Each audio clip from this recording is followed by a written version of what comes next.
Дәурен көшіп барады,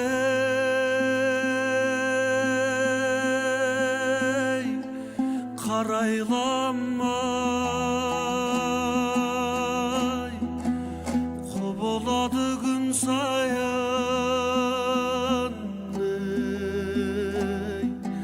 Қалай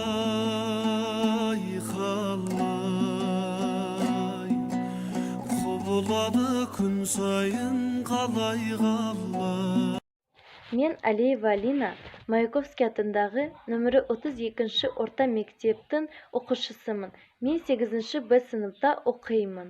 Менің ұлтым түрік. Мен қазақ тілінде жақсы көремін және кішкентай кезімнен қазақ тілінде өте жақсы сөйлеймін. Менің ең сүйікті қазақ ақыным ол Мұқағали Мақатаев.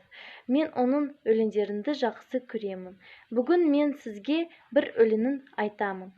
Бесік басында. Ұқсайды бар тыныштық жер бетінде, ұйқыдағы сәбидің келбетіне. Ояту былай тұрсын, рұқсат жоқ, ұйықтап жатқан ұлымды тербетуге. Ұйықта ұлым, ұйықта бепем, қасындамын. Былай тұрсын дүние асылдарын, бақыт, байлық барлығы мен үшін, сенің бір кеп мойыма асылғанын.